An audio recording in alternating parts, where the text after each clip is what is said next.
Hello guys, कैसे हैं आप लोग। आशा अच्छे होंगे। आप लोगों की पढ़ाई अच्छी चल रही होगी। हम लोग भारत के भूगोल के चैप्टर टेस्ट सीरीज कर रहे थे। ठीक है, यानी कि टॉपिक वाइज टेस्ट सीरीज कर रहे थे। तो इसमें शुरुआत करते हैं आगे। आज की फिर प्रश्नावली। आप सब लोगों का एक बार फिर आपके अपने ऑनलाइन प्लेटफॉर्म प्रयाग एकेडमी में बहुत बहुत स्वागत है। तो इसमें प्रश्न है, लेटेराइट मिट्टी का प्रयोग होता है किस लिए? कृषि कार्य के लिए, बागवानी के लिए, भवन निर्माण के लिए या बर्तन निर्माण के लिए? तो लेटेराइट मिट्टी का सर्वाधिक जो प्रयोग होता है वो होता है भवन निर्माण के लिए। अत्यंत सूक्ष्म कणों वाली मिट्टी कौन सी है? दोमट, पथरीली, बलुई या चीका मिट्टी? तो अत्यंत सूक्ष्म कणों वाली जो मिट्टी होती है वो कौन सी है? चीका मिट्टी है। कपास की काली मिट्टी निम्न में से किसका आधिक्य होता है? कपास की काली मिट्टी में निम्नलिखित में किसका आधिक्य होता है? तो याद रखिए कि कपास के लिए काली मिट्टी जो है क्या होती है? अच्छी होती है। तो इसमें किसकी अधिकता होती है? स्लाइट की, कियोलिनाइट की या क्लोराइट की या मोंटमोरिलोनाइट की? तो इसमें मोंटमोरिलोनाइट की क्या होती है? अधिकता होती है। अगला प्रश्न है, उत्तर प्रदेश में निम्न में से कौन सी मिट्टी का क्षेत्र अधिक है? जलोढ़, काली, लाल पीली या लेटराइट मिट्टी? तो उत्तर प्रदेश में सबसे ज़्यादा जो पाई जाती है मिट्टी वो जलोढ़ मिट्टी पाई जाती है। भारत में लाल पीली मिट्टी मुख्य रूप से कहाँ पर पाई जाती है? मध्य प्रदेश, राजस्थान में, उत्तर प्रदेश, बिहार में, बिहार, पश्चिम बंगाल में, महाराष्ट्र, कर्नाटका में? तो लाल पीली मिट्टी मुख्य रूप से पाई जाती है मध्य प्रदेश और राजस्थान में। अगला प्रश्न है, भारत में पाई जाने वाली कौन सी मिट्टी क्रेटेशियस युग में दरारी उद्भेदन के निक्षेप पदार्थों से बनी है? तो लेटराइट, काली मिट्टी या क्षारीय मिट्टी या बलुई मिट्टी? तो ये जो मिट्टी है, ठीक है, वो है हमारी काली मिट्टी। अगला प्रश्न है,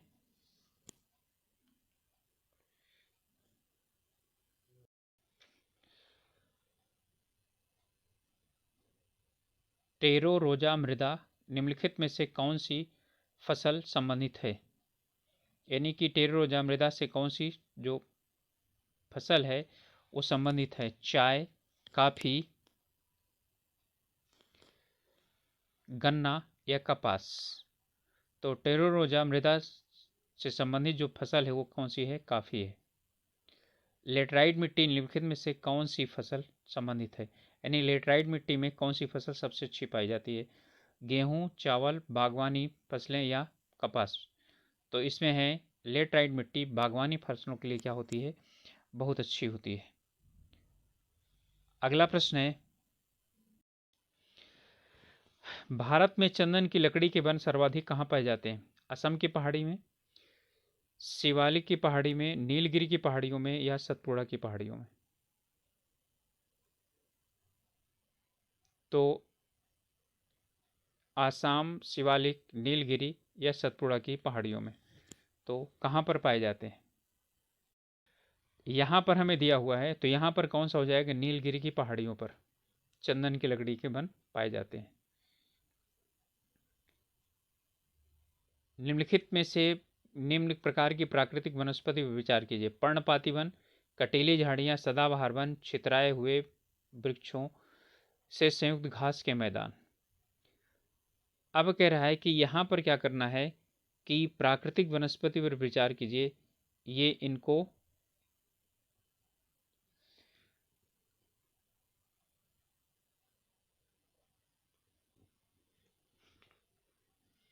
भारत में बताना है, ठीक है, कि कौन से यानी ज़्यादा हैं।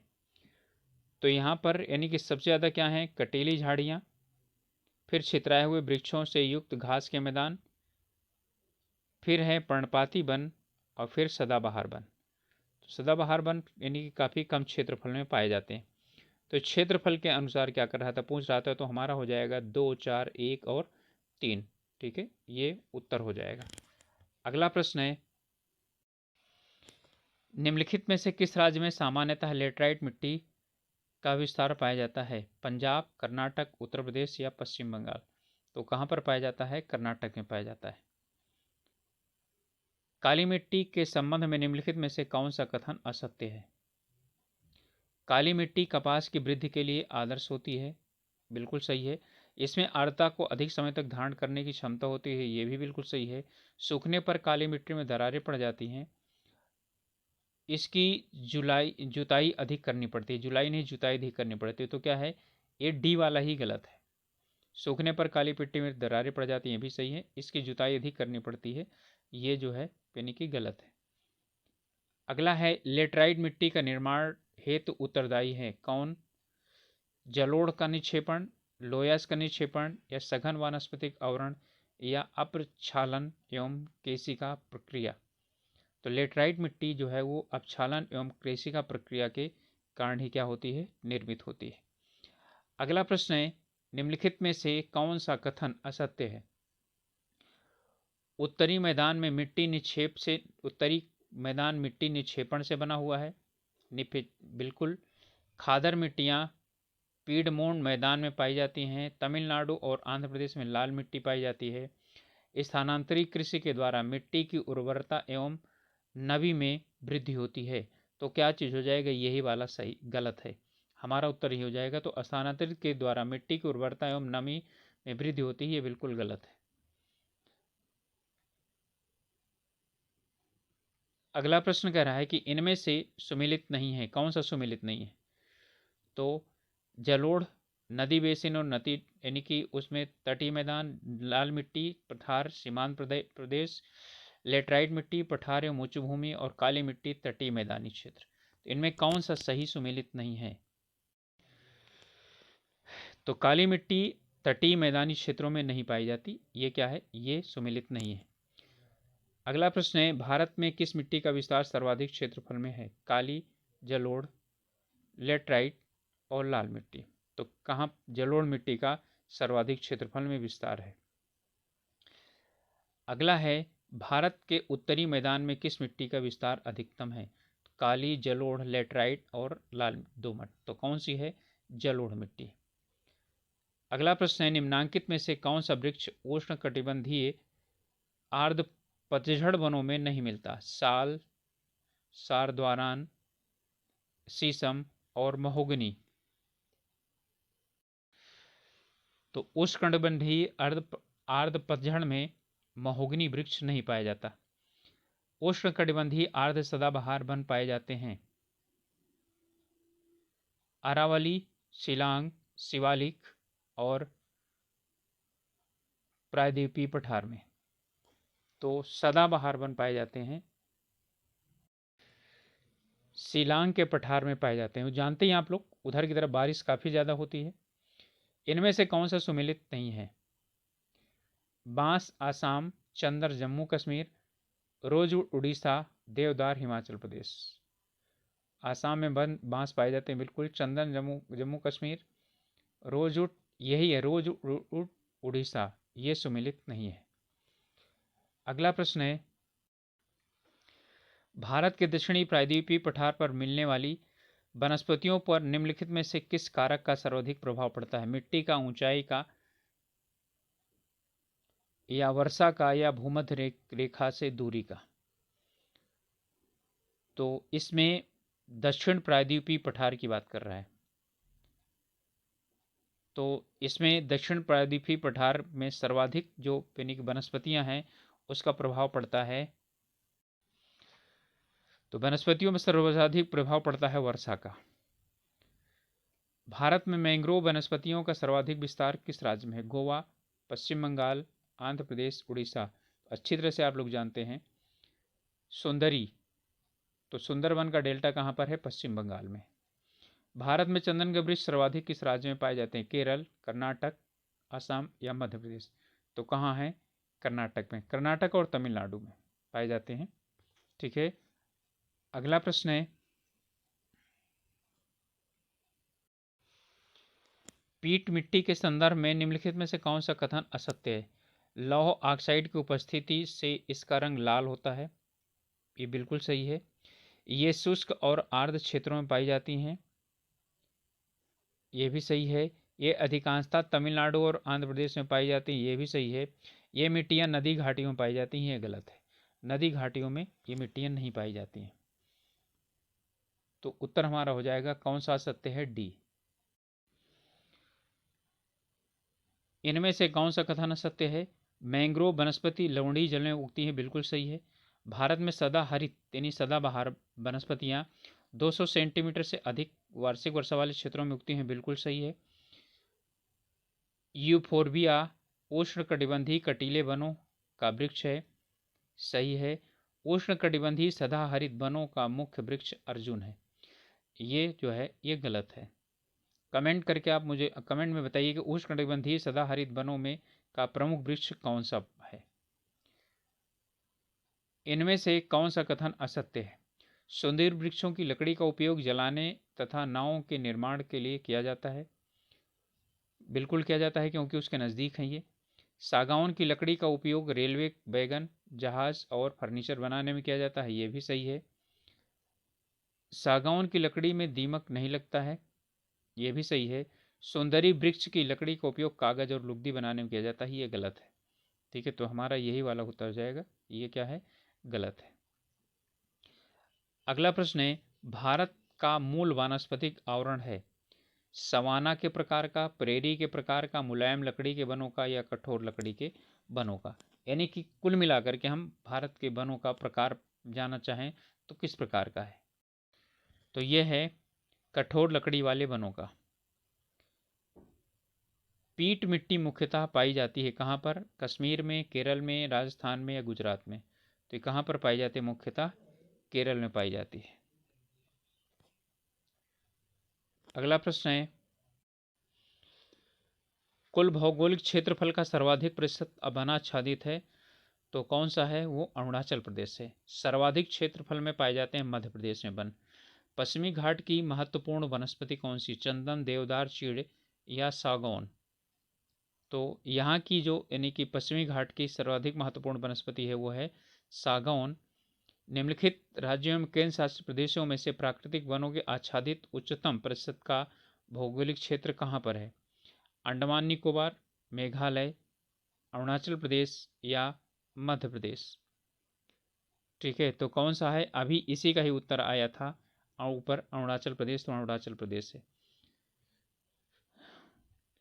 भारत के सर्वाधिक महत्वपूर्ण व्यावसायिक वन हैं उष्णकटिबंधीय सदाबहार, उष्णकटिबंधीय पतझड़, कोणधारी वन या उष्णकटिबंधीय अर्ध सदाबहार वन। यानी कि व्यावसायिक महत्व के लिए यानी व्यावसायिक महत्व के पौधे या जंगल कहाँ पर उगते हैं? तो इसका उत्तर है उष्णकटिबंधीय पतझड़ वन। अगला प्रश्न है, निम्नलिखित में से किन दो नदियों के डेल्टा क्षेत्र में ज्वारी वन पाए जाते हैं? नर्मदा ताप्ती, कृष्णा कावेरी, गंगा महानदी और कृष्णा गोदावरी। तो किनके डेल्टा में पाया जाता है? तो ज्वारी वन की बात कर रहे हैं ना, तो ज्वारी वन मुख्य रूप से कहाँ पर पाए जाते हैं? गंगा और महानदी के डेल्टा में। अगला प्रश्न है,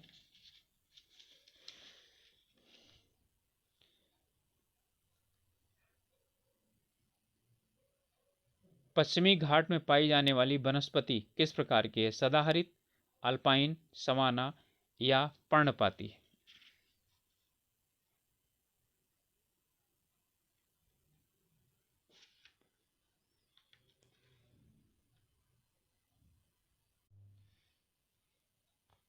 तो इसका उत्तर है सदाहरित वन। यानी पश्चिमी घाट में पाई जाने वाली जो वनस्पतियां हैं वो क्या हैं? सदाहरित। सदाहरित ए। इनमें से कौन सा युग्म सुमेलित नहीं है? वन और वृक्ष। मानसूनी वन, सागौन बिल्कुल सही है। मैंग्रोव, सुंदरी ये भी सही है। सदाहरित, रोजवुड ये भी सही है। सवाना जो है ये पीपल, ये गलत है। पीपल सवाना प्रदेश का ठीक है नहीं है। इनमें से कौन सा कथन क्या है? असत्य है। कर्नाटक और दक्षिणी पश्चिमी आंध्र प्रदेश में शुष्क सवाना वनस्पति पाई जाती है। सतपुड़ा पर्वतमाला पर उष्णकटिबंधीय पर्णपाती वनस्पति पाई जाती है। साल का सर्वाधिक क्षेत्रफल उड़ीसा में है और राज्य में कुल क्षेत्रफल में वनों का सर्वाधिक प्रतिशत मध्य प्रदेश में है। ठीक है, तो इनमें जो है यानी कि कौन सा असत्य है ये बताना है। तो इसमें राज्यों में राज्य के कुल क्षेत्रफल में वनों का सर्वाधिक प्रतिशत मध्य प्रदेश में, ये गलत है। सर्वाधिक क्षेत्र में जो है मध्य प्रदेश में है और यह है अरुणाचल प्रदेश, इसका उत्तर। अगला प्रश्न है, हिमालय क्षेत्र में शंकु वन मिलते हैं 500 मीटर से कम ऊंचाई पर, 2500 से 4000 यानी 4500 मीटर की ऊंचाई पर, या 500 से 3000 मीटर की ऊंचाई के बीच। तो ये यही है, हमारा उत्तर सही है कि 2500 से 4500 मीटर की ऊंचाई के बीच जो है ये शंकु वन मिलते हैं हिमालय में। अगला प्रश्न है, प्राकृतिक वनस्पति का सर्वाधिक विकसित क्षेत्र कौन सा है? सदाबहारी वन, पतझड़ वन, शंकुधारी वन या टैंगा वन? तो सर्वाधिक जो क्षेत्र है वो किसका है? पतझड़ वन का है। भारत का सुंदर वन उदाहरण है किस चीज का? शीतोष्ण सदाबहारी ज्वारी वन या ठीक है रूम साद्वारी। ठीक है, तो कौन सा है ये? ज्वारी वन का उदाहरण है। मैदानी क्षेत्र में पारिस्थितिकी संतुलन को कायम रखने के लिए वन का आवरण न्यूनतम कितने प्रतिशत होना चाहिए? तो न्यूनतम कितने प्रतिशत होना चाहिए? 25%। मैदानी क्षेत्र की बात की जा रही है। संपूर्ण देश का कितना होना चाहिए? 33% होना चाहिए। अगला है कि वन महोत्सव कब मनाया जाता है? 1 जून से 7 जून तक, 1 मई से 7 मई तक, 1 जुलाई से 7 जुलाई तक, 1 अगस्त से 7 अगस्त तक। तो वन महोत्सव मनाया जाता है 1 जुलाई से 7 जुलाई तक। पश्चिमी हिमालय में उच्च पर्वतीय वनस्पतियां 3000 मीटर की ऊंचाई तक उपलब्ध होती हैं। पश्चिमी हिमालय की बात कर रहा है। जबकि पूर्वी हिमालय में 4000 मीटर की ऊंचाई तक उपलब्ध होती हैं। एक ही पर्वत श्रेणी में इस विविधता का क्या कारण है? पूर्वी हिमालय का भूमध्य रेखा और समुद्र तट से पश्चिमी हिमालय की अपेक्षा अधिक निकट होना, पूर्वी हिमालय में पश्चिमी हिमालय की अपेक्षा अधिक वर्षा होना, या पूर्वी हिमालय के चट्टानों का पश्चिमी हिमालय के चट्टानों से अधिक उर्वर होना, या पूर्वी हिमालय का दक्षिणी दिशा की ओर मुड़ा होना। ठीक है, इनमें कौन सा सही है? सॉरी, जो है ना हाँ, इसमें जो है ना कौन सा कारण है जो क्या करता है? ठीक है, इसकी व्याख्या करता है। इसका कारण है पूर्वी हिमालय में पश्चिमी हिमालय की अपेक्षा अधिक वर्षा का होना। जब वर्षा होगी तो क्या होगी? वनस्पतियां पाई जाएंगी। भारत के निम्नलिखित राज्यों में उनको वनों के क्षेत्रफल के अवरोही क्रम में व्यवस्थित कीजिए तथा कोट को सही से उत्तर चयनित करिए। आंध्र प्रदेश, अरुणाचल प्रदेश, छत्तीसगढ़ और उड़ीसा।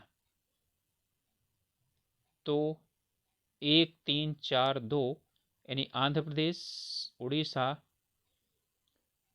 और फिर आंध्र प्रदेश, छत्तीसगढ़, उड़ीसा और अरुणाचल प्रदेश। अब क्षेत्रफल की बात कर रहा है तो हमारा क्या हो जाएगा? यही सही हो जाएगा। आंध्र प्रदेश, फिर उड़ीसा में, फिर छत्तीसगढ़ में और फिर अरुणाचल प्रदेश में। तो 1 3 और 4 और 1 हमारा हो जाएगा। अगला प्रश्न है कि लेटराइट मृदाओं की प्रधानता है कहाँ पर? कोरोमंडल के तटीय क्षेत्र में, मालाबार तटीय क्षेत्र में, बुंदेलखंड में या बघेलखंड के यानी कि क्षेत्र में। तो लेटराइट मिट्टी सर्वाधिक मात्रा में कहाँ पर पाई जा रही है? भारत में।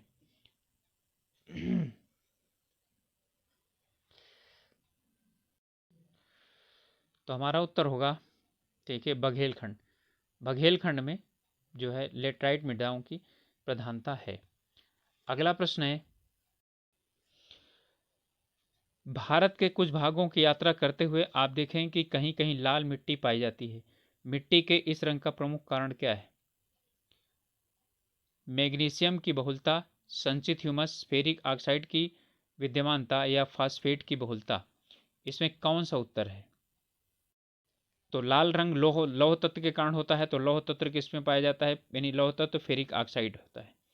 तो फेरिक ऑक्साइड की विद्यमानता के कारण इसका रंग लाल होता है। अगला प्रश्न है कि भारत में निम्नलिखित में से कौन सा मृदा प्रारूप लोहे का अतिरेक होने के कारण अनुर्वर होता जा रहा है? ठीक है, मरुस्थलीय बालू, जलोढ़, पार्डलोजिक या लेटराइट मिट्टी। तो कौन सा हो जाएगा हमारा? हो जाएगा लेटराइट मिट्टी। भारत के कुल भौगोलिक क्षेत्र में सघन वनावरण का प्रतिशत है। सघन वनावरण की बात कर रहा है अब। तो सघन वनावरण भारत में लगभग कितने प्रतिशत भाग पर पाया जा रहा है? तो सघन वनावरण लगभग क्या है? 12% में पाया जाता है भारत में। भोजपत्र मिलते हैं कहाँ पर? अरावली पर्वतमाला में, हिमालय में, नीलगिरी श्रृंखलाओं में, विंध्याचल पर्वतमालाओं में। कहाँ पर मिलते हैं?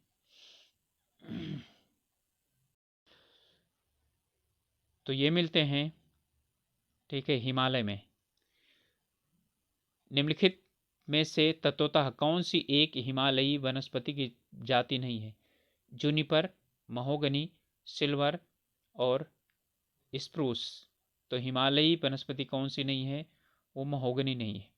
लंबी जड़ों और नुकीले कांटों अथवा सूल युक्त झाड़ियों और लघु वृक्षों वाले आरक्षित अवरुद्ध वन सामान्य रूप से में पाए जाते हैं शिवालिक और तराई क्षेत्र में, पूर्वोत्तर तमिलनाडु में, उड़ीसा में या पश्चिमी आंध्र प्रदेश में।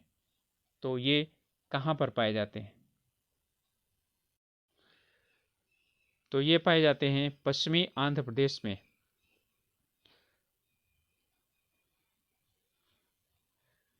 अगला प्रश्न है, इन्हें सुमेलित करना है। उष्णकटिबंधीय आर्द्र पर्णपाती, उष्णकटिबंधीय शुष्क पर्णपाती, अल्पाइन, उष्णकटिबंधीय सदाबहार, अरुणाचल प्रदेश, सह्याद्री, मध्य गंगा मैदान और तराई के मैदान। तो चलिए मिलाते हैं।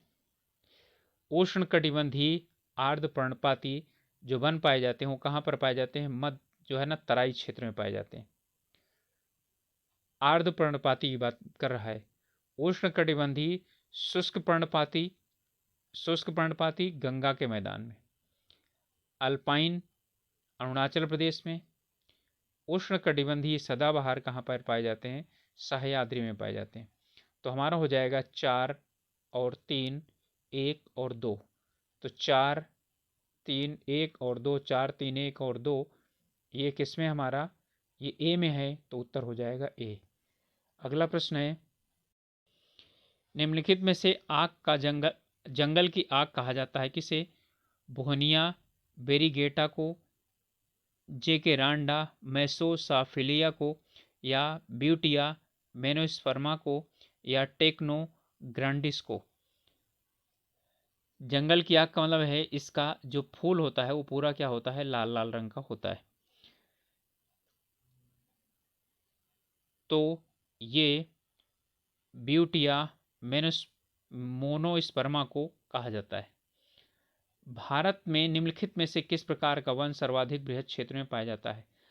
आर्द्र यानी पर्वतीय आर्द्र शीतोष्ण वन, उपोष्ण शुष्क सदाबहार, उष्णकटिबंधीय आर्द्र पर्णपाती, उष्णकटिबंधीय आर्द्र सदाबहार। तो इनमें जानते हैं पर्णपाती ही पाए जाते हैं। तो उष्णकटिबंधीय आर्द्र पर्णपाती वन ये पाए जाते हैं भारत में सर्वाधिक क्षेत्रों में। निम्नलिखित में से विचार कीजिए। भारत में रेड पांडा प्राकृतिक रूप से केवल पश्चिमी हिमालय में पाया जाता है। भारत में स्लो लोरिस उत्तर पूर्वी के सघन वनों में रहता है। इनमें से कौन सा कथन सही है? एक, केवल दो, एक और दो दोनों, ना एक और ना दो। तो इनमें कौन सा सही है? सिर्फ और सिर्फ क्या है? केवल दो सही है। भारत में स्लो लोरिस उत्तर पूर्व के सघन वनों में रहता है। अगला प्रश्न है, ओके, ये प्रश्न फिर से दोहरा रहा है, फिर से पढ़ लेते हैं इसको। लंबी जड़ों और नुकीली कांटों और अथवा सूल युक्त झाड़ियों और लघु वृक्षों वाले अनारक्षित अवरुद्ध वन सामान्य रूप से कहाँ पर पाए जाते हैं? ठीक है, तो कहाँ पर पाए जाते हैं? पश्चिमी आंध्र प्रदेश में पाए जाते हैं। निम्नलिखित में से कौन सा समुद्र वृक्ष समुद्र तल में सर्वाधिक ऊंचाई पर पाया जाता है? देवदार, चीड़, साल या सागौन? तो देवदार समुद्र तल से सबसे ऊंचाई पर पाया जाता है। अगला प्रश्न है, भारत की आर्द्रभूमियों के संदर्भ में निम्नलिखित कथनों पर विचार कीजिए। आर्द्रभूमि के अंतर्गत देश का कुल भौगोलिक क्षेत्र अन्य राज्यों की तुलना में गुजरात में सर्वाधिक अंकित है। भारत में तटीय आर्द्रभूमि का कुल भौगोलिक क्षेत्र आंतरिक आर्द्रभूमि के कुल भौगोलिक क्षेत्र से अधिक है। इनमें से बताना है कि कौन सा सही है। केवल एक, ठीक है, केवल दो, एक, दो, दोनों, और ना एक और ना दो।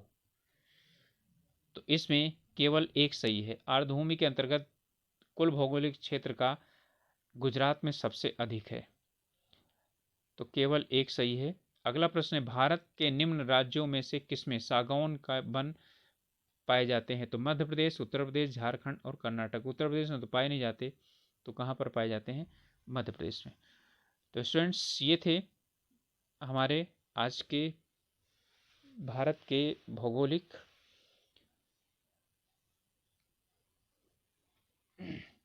जिसमें कि हमने आज वन और मृदा से संबंधित जो है वो प्रश्नावली को किया है। तो आप लोगों से रिक्वेस्ट है कि अभी तक आप लोगों ने यदि चैनल को सब्सक्राइब नहीं किया हो तो प्लीज़ सब्सक्राइब कर लीजिए और साथ ही साथ अपने ग्रुप्स में शेयर कर दीजिए, जिससे कि और लोग हम लोगों के साथ जुड़ करके अपनी परीक्षा की तैयारी थोड़ा सा और इम्प्रूव करना चाहें तो कर सकते हैं। मिलेंगे अगले वीडियो में, तब तक के लिए आप लोग अपने स्वास्थ्य का ध्यान रखिए और अपनी पढ़ाई अच्छी तरह से कीजिए। Okay, all the best.